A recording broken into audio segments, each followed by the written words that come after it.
Welcome, everyone, and thank you for spending the National Agriculture Transition Day with us. We are excited to be gathered here today and discussing one of the most important elements of your farm transition. It's your people.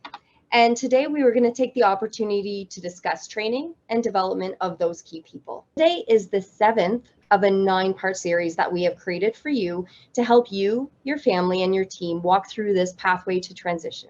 These events are being held monthly and each follow a different step in creating your plan. So the 9-part series is joined by FCC business advisors like myself and other experts and farmers just like you. So today we're here to talk about training. We'll be providing some insights into relationships, financial literacy, and technical details. Our goal is to help your farm family flourish as a team and help you prepare your business to excel into the future. So with me today, I have 2 guests. I have Annessa Good coming to me from Southern Alberta, not too far from Calgary, and I have Ian Cubitt. Ian is a family farm business consultant who specializes in working with farm families in their transition and transition planning and the execution. And he is from Harriston, so not too far from myself. I'm actually located in Listowel, Ontario, in Southern Ontario today. And we're really happy to have both of them here.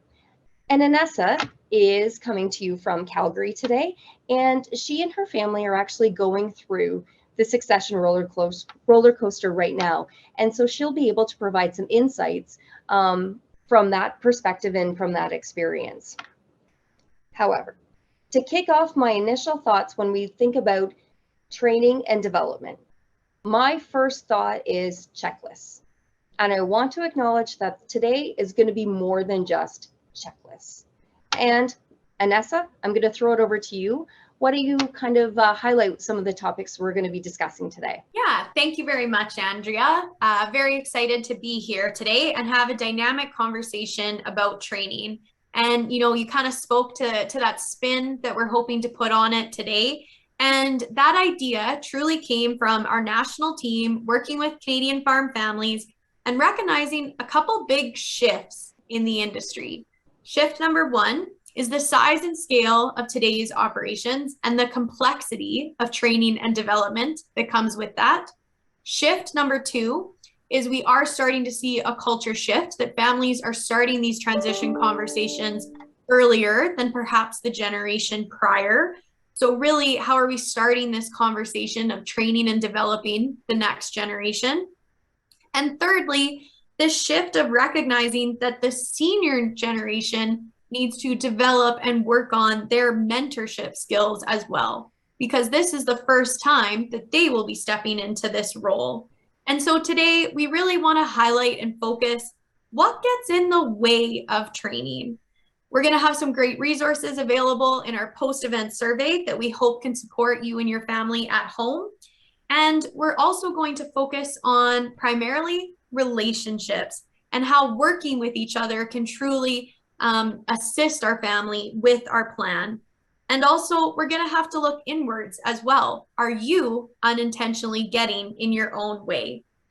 So, Andrea, I know you have a really unique question that you sometimes start your family farm meetings with. Can you share with everyone?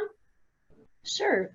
So one of the questions I'll often ask when I'm sitting at a farm, like at the family kitchen table, and I'll ask, okay, what are we doing for development or training?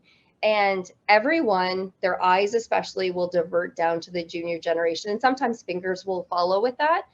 And truthfully, it's a trick question, because I say, well, that's great, but everybody around this table is going to need some kind of training, some kind of development, because the whole point of transition is your role is going to change from what you have today to actually assume a different role in the farm. And I think that's a really important aspect to bring up at this point, is that that is the whole point of transition. We do want to move people throughout this process. And so we're now going to get right into the actual meat and potatoes, so to speak. And I'm going to start by asking you to remember way back to the first one of these sessions when Annessa and Joel brought the idea of a 3-circle model. So 3 circles that are all overlaid, And one circle is family, one circle is business, and one circle is ownership. So in that vein, we're actually going to be sticking with that common theme for today, but I'm going to ask you to expand past the words of business, family, and ownership. And we're going to extend that out into, when we talk about family, we're going to talk about relationships. So how is everybody getting along? Do we have clarity about what's going on within the family and the business aspect of those relationships? And when we talk about business, do we understand the financial components that are going into the business that is operating, which is the farm? Do we understand the financial aspect of that? Because that can be a really impactful and a big conversation. And lastly, when we're talking about ownership, we're going to refer to it today as technical. So this is the who owns the assets, who's going to support the ownership of the assets, like the accountants, the lawyers, and all of those kinds of technical aspects of a transition plan. So with that in mind, we're actually going to move over and we're going to be starting to talk about some of the next questions around this ownership, family, and business circle. And to have a little bit more conversation around that, I'm going to throw it back over to Annessa. Yeah, thank you, Andrea. So if we go to the next slide, you'll see here that this was one Joel and I shared in the first Pathway series. And, that is intentional. The series are building upon each other. And when you first look at this slide, it can certainly feel a little overwhelming. What we've done is kind of address the common transition issues within each of these three circles. However, what we're really passionate about with this series is working with families to use this knowledge as power. Meaning, are we setting the successor up for success in all aspects of these three circles, not simply focusing on asset transfer down the line? And so what does that look like? An example can include, having our successors join us in meetings when we go and talk to our technical advisors, build those relationships with them. We're going to talk about that more in today's presentation. Second, are we setting clear expectations around decision-making authority? That's a very loaded conversation that comes up as families' transition plans evolve. And again, we'll be talking more on that. And then lastly, one of the most important when we talk about training and development is what processes or structure do we have in place to get that tacit knowledge from the senior generation, the stuff that's in their head down on paper, and how are we recording some of that expertise? So definitely it's kind of a mindset shift for junior generation. FCC's language is, are you going to be a CEO of your business? And what does that transition of management and knowledge look like over time? And so, Ian, when we look at this screen, there's a lot going on. Can you please speak to the competing priorities we're seeing on the screen and where families can start? Yes, there's simultaneous and competing priorities. Simultaneous because they're happening at the same time, and competing because you can't do everything you want to do. And so when I look at the family and personal circle, I think of those aspects of life where I want to feel loved and respected, regardless of what life throws at me. In terms of the ownership, I think, are we earning an appropriate return on investment? Should we be investing more of ourselves and more of our money in growing this business, or are we wanting to shrink it? In terms of management, I think it's everything else. It's hiring and firing, it's taking care of the crops and the livestock, it's dealing with people, marketing, all kinds of stuff. So training is essential to have a flourishing team and to have business vitality. And if you don't learn new things, then you'll keep getting the same results you've always gotten. And each person has something that they instinctively think of when somebody uses the word training. And in this webinar, we'll focus on 3 aspects of training that will help you in your farm transition. And training is important because it's one of those aspects of life where if you learn something in one area, it often overflows as a benefit, not just in that area, but in other areas as well. Well, thank you very much, Ian. And so now we're going to actually start into the first of our 3 areas that we're going to focus on today. So the 3 areas that we're really going to spend some time reviewing each of the topics in detail. One would be relationship training. The second would be financial training. And the third is the technical training. So as we start with relationship training, I really want to take a moment to think back when we think about those overlapping circles. Relationships is about the family. And Ian, I know that you have a really helpful tool that will be able to help people with the next series to help them through understanding some of the relationships that are happening within the family circle. Yeah, a great tool in understanding some of the relationships and the dynamics that overflow into the business aspect is the expander conserver matrix. And in the expander conserver matrix, you can kind of visualize if the expander is on the older generation, like if the expander is on the older generation, there's an expander in the junior generation, then oftentimes there's almost a power struggle, because an expander, just to step back a minute, if you think of an expander as somebody who wants to move quickly forward, almost in an aggressive way to accomplish their vision, whatever that vision is, that's kind of a brief definition of expander. Conserver is somebody who is wanting growth often, but not really aggressive and not wanting to take a lot of risk or a lot of debt in order to accomplish that growth. So if you have an expander in the older generation, expander in the younger generation, you're likely going to have a lot of power struggles and potentially some conflict there about whose vision of the future are we actually pursuing. If you have expander in the older generation, conserver in the junior generation, what often happens is the older generation wonders, does the junior generation even have what it takes? Do they have the ambition? Can they do this successfully? And if you have a conserver in the older generation, expander in the junior generation, oftentimes the older generation wonders, are they going to make us go bankrupt? Or are they going to take on so much debt that we might not even be able to make payments anymore? And a lot of times people remember years ago when they had trouble making payments, and they don't want to get in that position again.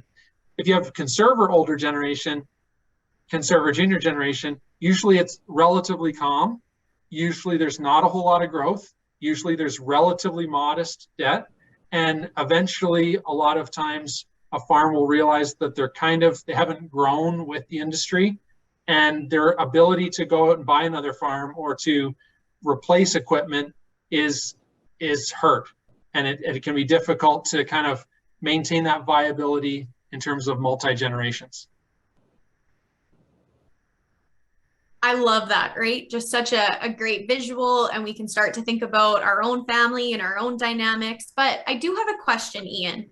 How does this work for people that seem to have changed over time? So a very common frustration I see sitting down with families is, from junior generation's perspective, dad was an expander, right? Progressive, aggressive. Let's say he doubled the farm from when grandpa had it.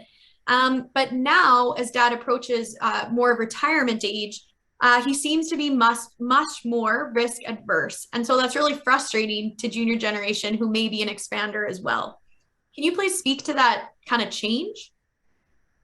I see that often, and in very varying dynamics. And often what I notice is if somebody's been an expander in their earlier years, let's say in their 20s, 30s, 40s, maybe 50s, and they're not anymore, or it doesn't seem like they are, what often is the case is they're still an expander, but in a non-farm area of life. Maybe the expansion is getting a cottage. Maybe the expansion is traveling for the first time in their life, or something like that. Maybe it's trying to expand the launching the non-farm children in their life journeys or something like that. So oftentimes when somebody sees a person who's not an expander anymore, what they're missing is the expansion that's happening off the farm, or the ambitions that person has to expand in other areas. That's really interesting, Ian. And the other aspect, as I'm sitting here and listening to this is between two generations and just two people. But often we'll sit down and we'll have multiple, not only generations, but multiple people at the table. And I'm interested to see and hear how this will be viewed when you have multiple groups. Do the expanders all kind of group together? Do the conservers all kind of group together? How does that work? Yeah, well, oftentimes there's even more than two generations in a farm transition. And if it's complicated with just one senior generation and one junior generation, it gets even more complicated when you have maybe 3 or maybe even 4 generations involved, and a bunch of expanders and a bunch of conservers. And what it's not great, but what often happens is the expanders kind of gather together and figure out how they can mastermind convincing whoever's in control to expedite this expansion in some way. And then you got the conservers almost feeling like they have to get aggressive at being conserving in order to offset the expander group. And then you kind of have this tension of us versus them.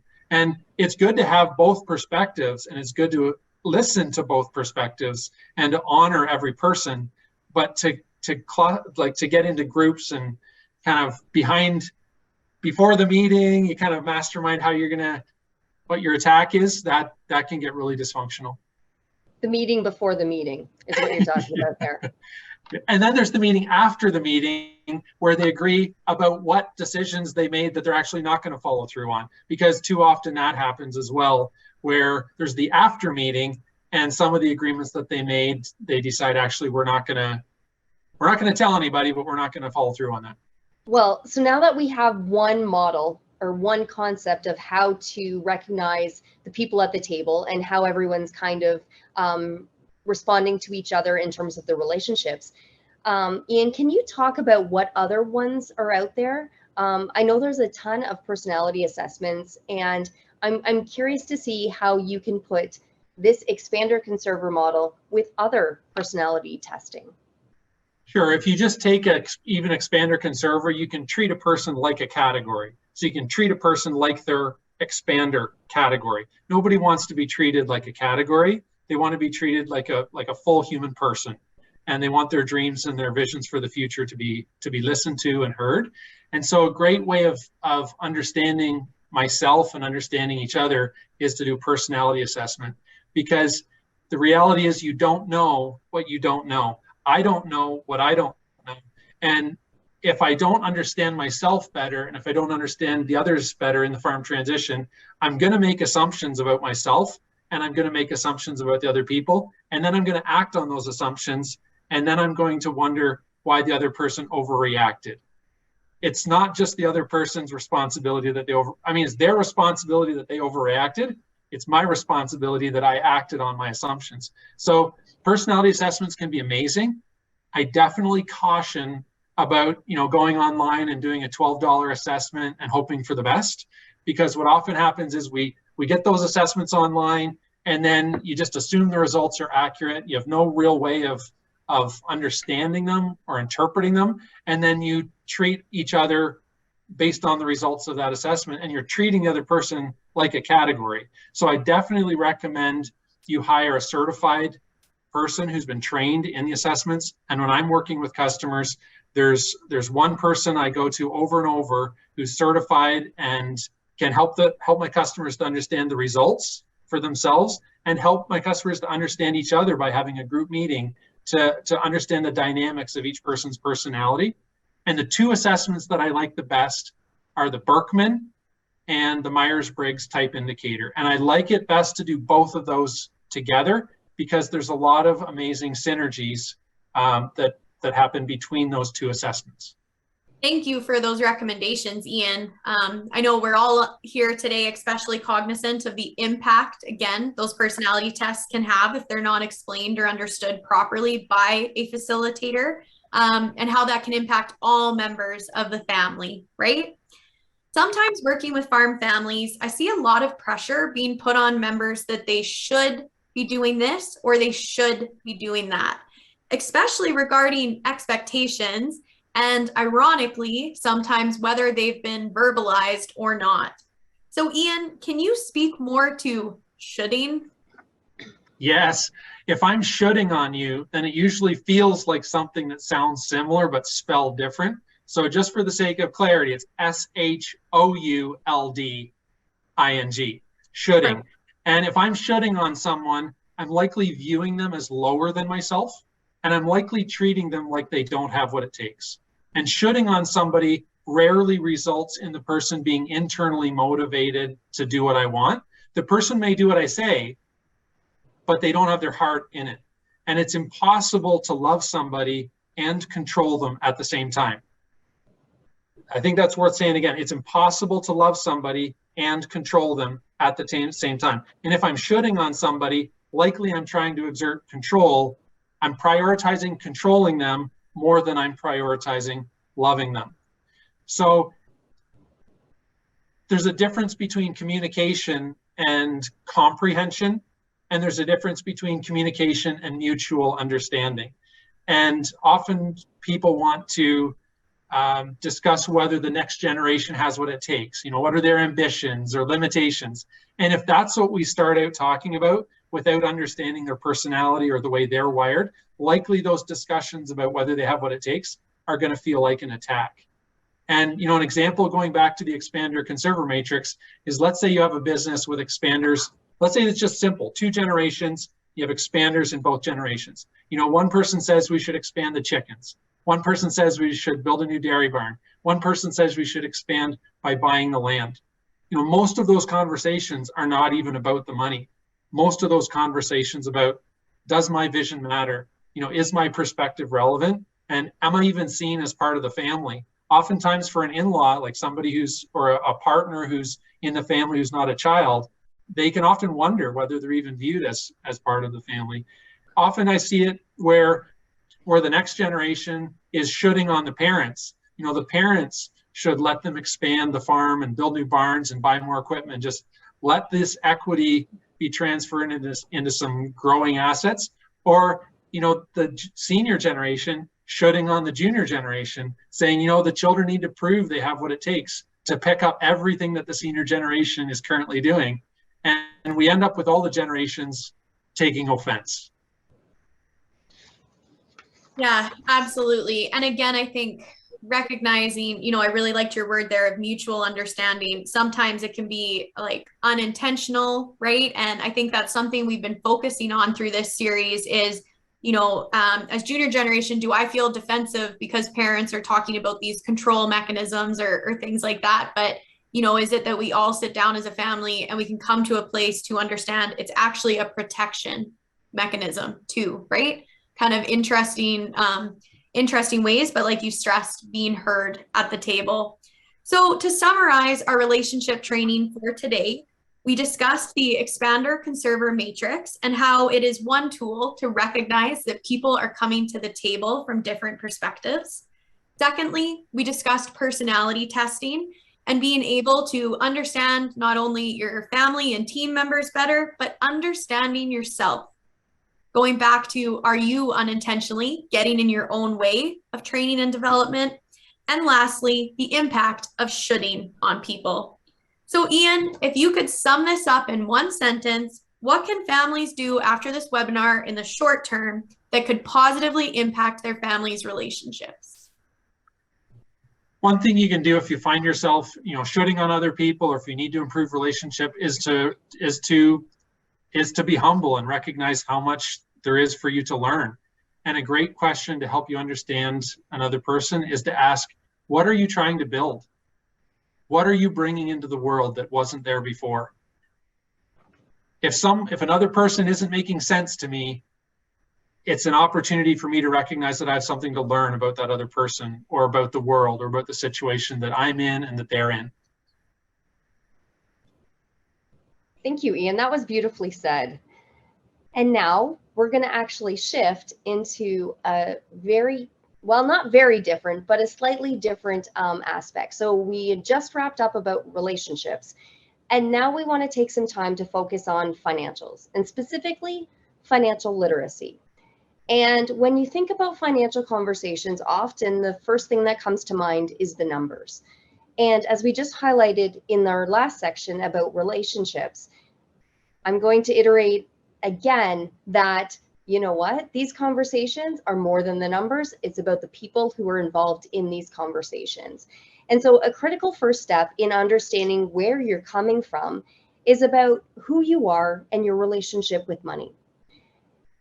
the reason we're going to start with that is to understand, and the end goal here is to have a better financial training so that your relationships are stronger, so that when you're having conversations about the financial, so the specific numbers, you understand the people you're having the conversation with and the values that they're bringing to the table.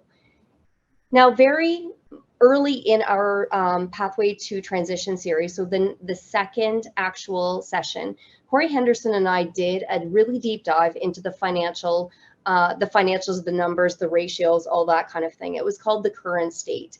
And I'm going to encourage you that if you want a reminder of the actual numbers, so the ratios and how to calculate them, that you go back and rewatch the second of our 9-step series here. And it will be available on the YouTube channel, FCC YouTube channel, for you to watch. And another resource when we're talking about compiling a whole bunch of these financials is important to understand where you sit as a person. And so compiling a personal net worth is one really effective step in understanding what the numbers and what the context of these numbers are you from a real market perspective. And at the end of this, we will include a link for a personal net worth statement in our resource section. So then you can actually click on there and you can complete an actual personal net worth statement so that you have context to the numbers in your own circumstance. So now that we've got some of these details out of the way, I really want to spend some time thinking about how you show up and what money means to you. And this is one of the places that we have predetermined and we have biases about money. And we talk about these biases and we talk about these predetermined views without even acknowledging that we know that they exist. And so I want to start with a relatively simple question, and I'm going to send this over to Ian. And the question is, what is the value of a dollar? Well, I have a chartered professional accounting designation, so that's helpful in answering this question. A dollar is worth a dollar, and that seems like an obvious point. The relative value of a dollar, it can be different, and so I'll often ask people, what's $50,000 worth?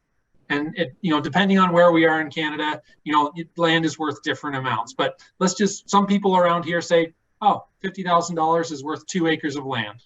Or they'll say, oh, it's worth 2 kilograms of dairy quota, or it's worth a new car.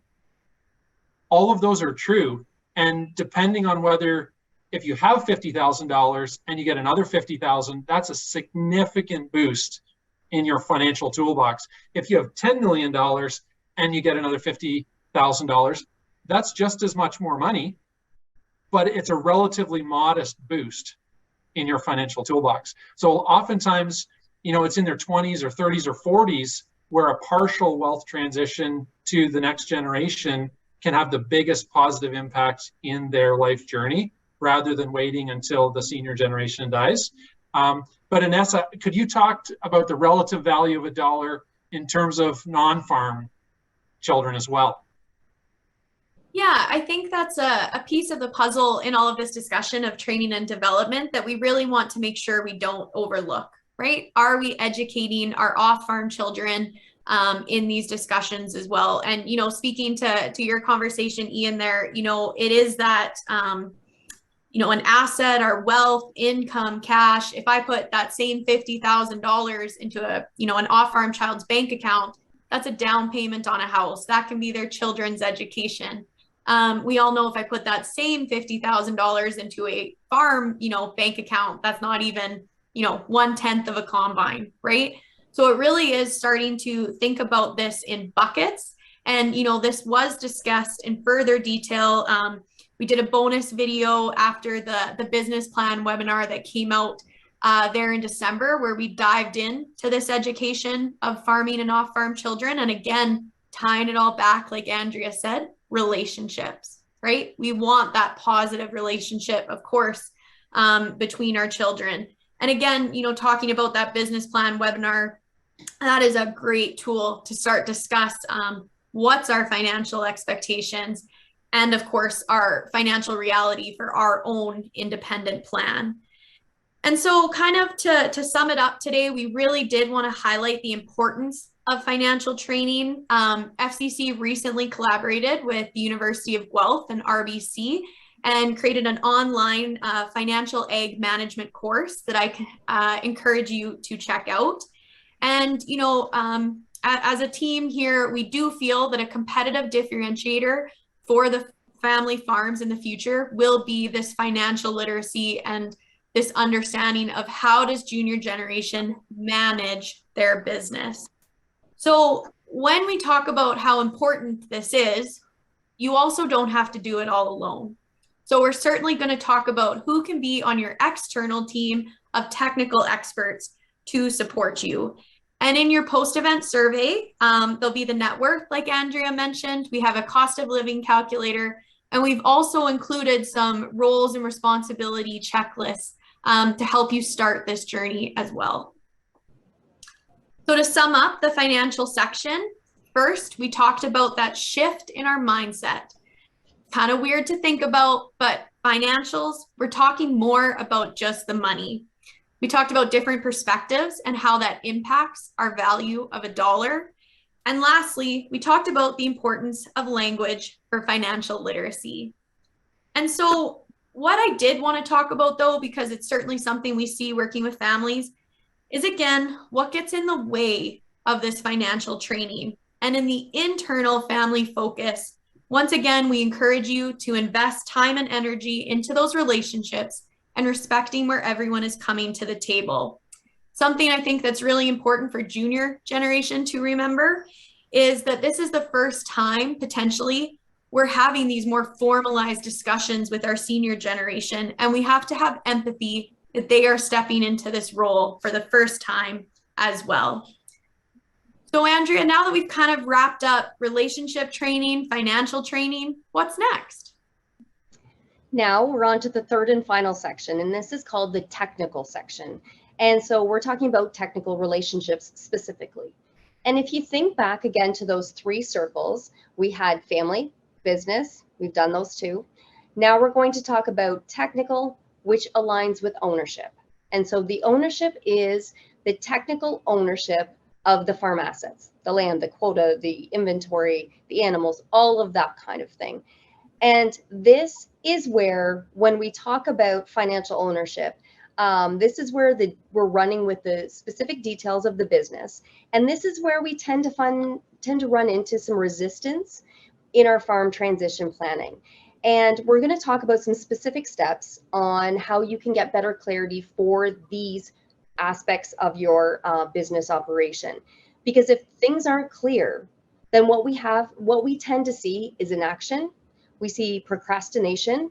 And especially when we're working with transition plans, this is where it tends to grind to a halt. And so how do we avoid grinding this process to a halt? Well, Ian actually has some really good ideas on how to deal with accountability. So Ian, I'm going to throw it over to you. When I was young, I did a lot of 4-H clubs. And one of the 4-H clubs I did was the sheep club. And we did a tour on a local farm where they had a lot of sheep. And what they found back then was if they put a donkey in the pasture with the sheep, then they had a lot fewer dead lambs and they had more dead coyotes in the pasture. I know some people think they're getting all distracted right now. They're thinking, you said coyote, we're talking coyotes here. So I'm including both. Anyway, big picture, they had fewer dead lambs. They had more dead coyotes out in the pasture. And that farmer thought, hey, if one's good, two's got to be better. So they put 2 donkeys out there. What do you know?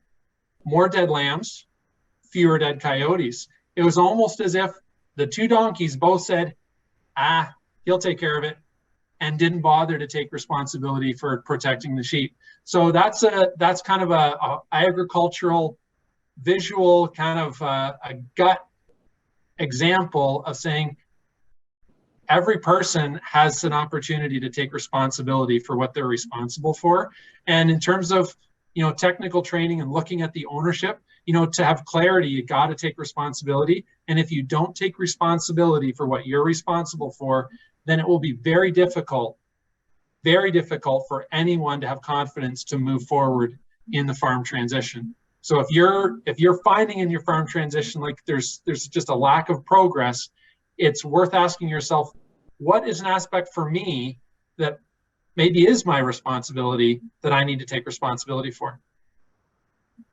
That's a great example. And I especially like the fact that when you're looking inwards and you're thinking about what you're doing, you're taking leadership for the aspects of it that you can control.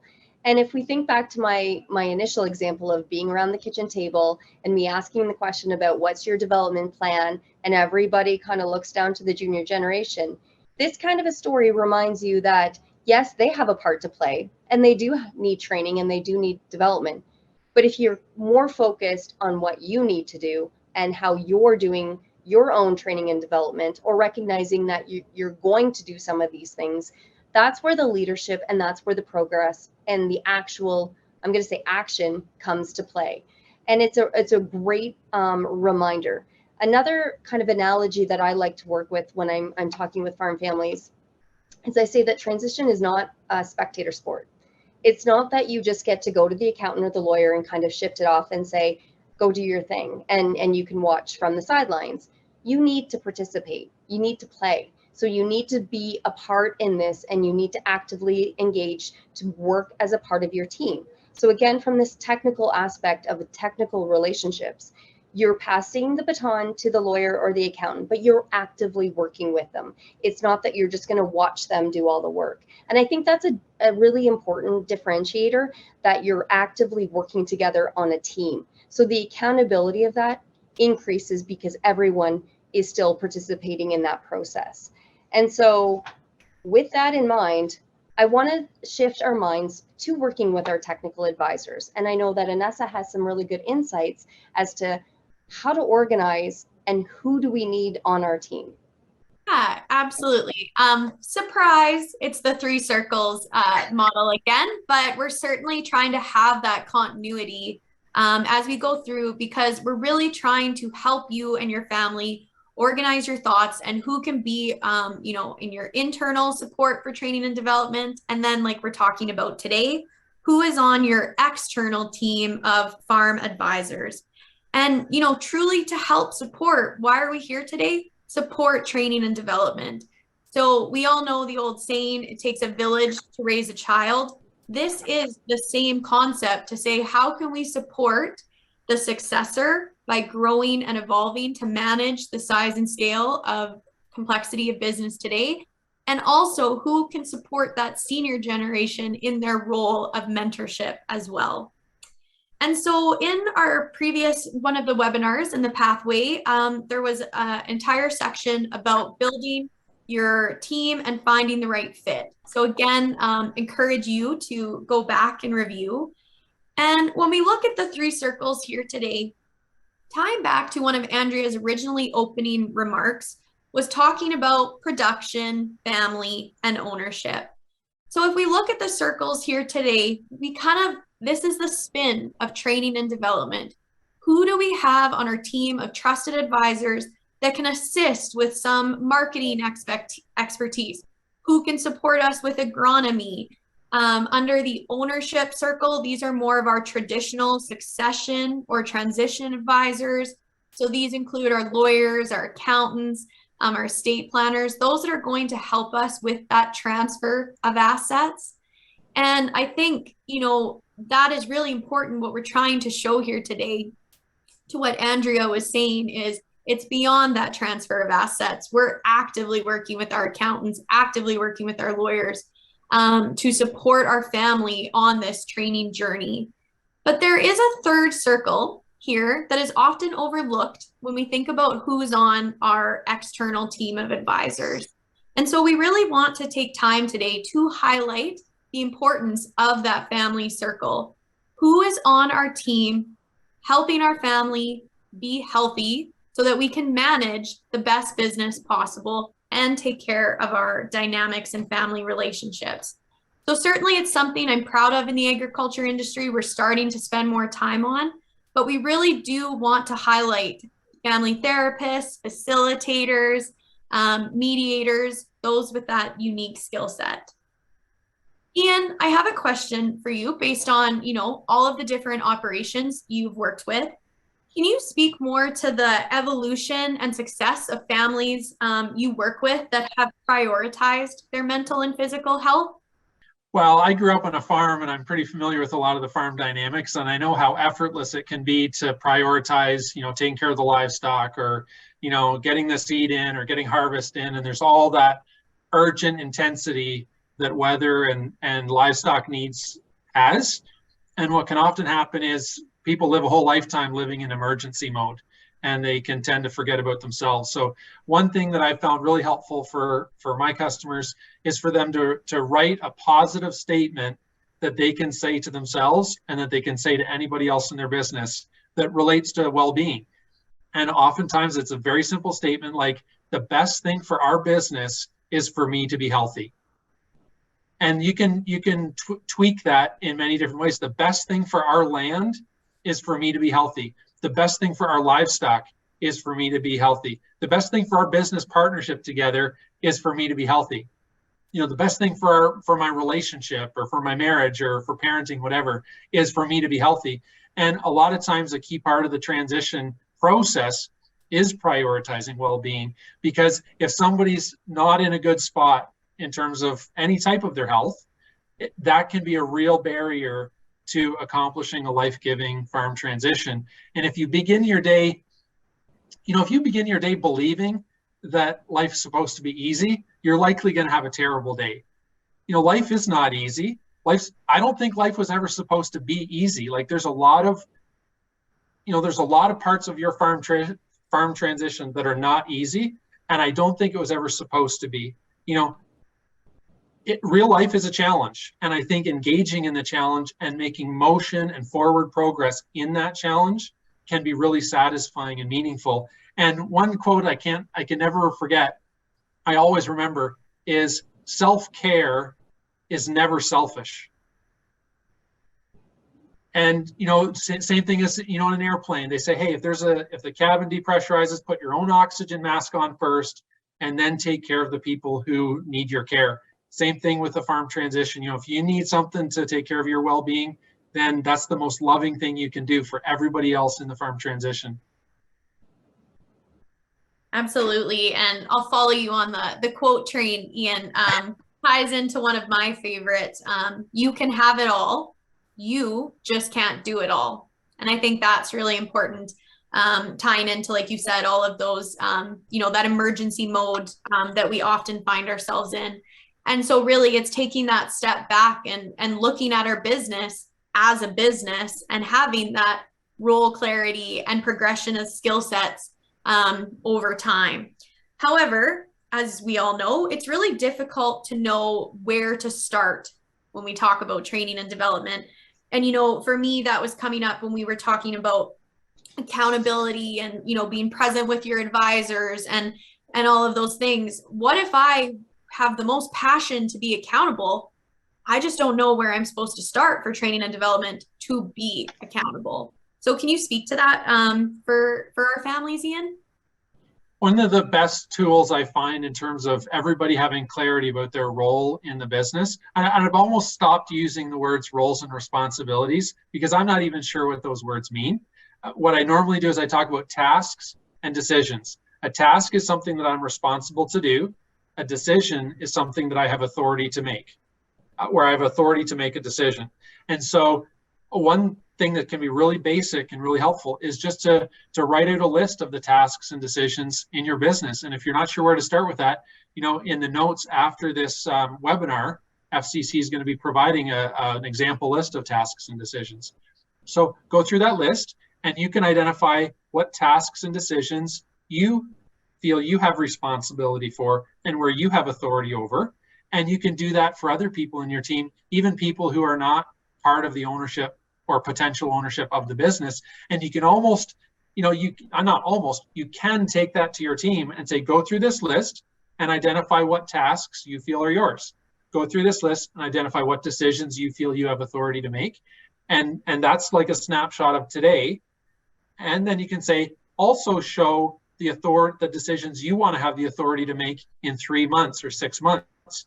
What tasks do you want to have the responsibility to do in 3 months or 6 months? It's almost like a cheat sheet to identify what the roadmap for growth is for that team member. And you can do the same thing for each of the participants in the farm transition in terms of management and ownership as well.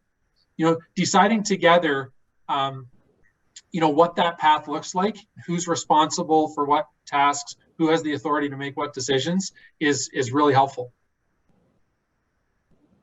Yeah, and I think it's, again, it comes back to time and time restrictions, but truly when we talk about how are we ensuring the successor is going to be able to manage, it's taking time to do some of more of those.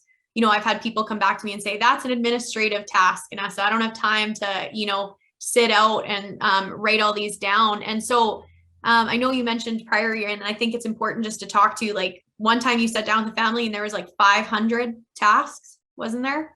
Yeah, oftentimes in farm businesses, especially if you have multiple kind of divisions, like let's say you've got the dairy and then you got the cash cropping, sometimes you got custom work, sometimes you have other things. And it's very common for businesses that I work with to have over 500 tasks and decisions. And we're not even talking about, who's cleaning the toilet necessarily. Like, we're talking about, although that can be a big issue, in some families, we're talking about some more significant things. And a lot of times people will say, no wonder it feels overwhelming sometimes, because even if we only have to do some of these things once a year or twice a year, just keeping track of them, most of the time we keep track of that stuff in our mind, and we can't read another person's mind. And then it just feels like everything's kind of stuck in the mind of the senior generation. Not everything, I'm exaggerating, but a lot of it's stuck there. And in order for that to be transferred and released and absorbed by another generation, doing that exercise of identifying the tasks and decisions is the best thing that I've seen for actually making meaningful progress on that.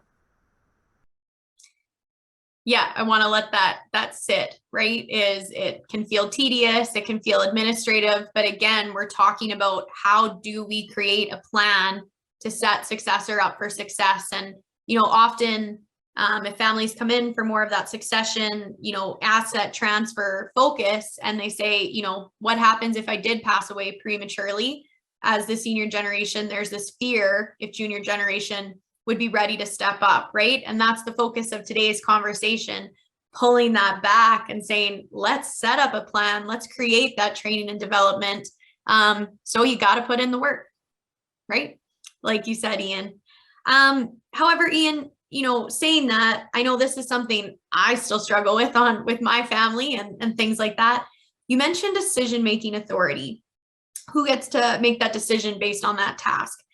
In my opinion, that's one of the hardest parts in business not to take personally. So tying it all back to our initial conversations about relationships. So an example I often see is, they listen to Andrea, junior generation is taking accountability. For example, what the next machinery purchase should be. They do all the research, but at this stage of the family's transition plan, parents still have the final say and ultimately cut the check. A lot of grievances come up in family meetings around this. How can we shift our mindsets, both generations, senior and junior, to be more open to the powerful process of making the decision, not just focusing on the negative, mom and dad said no?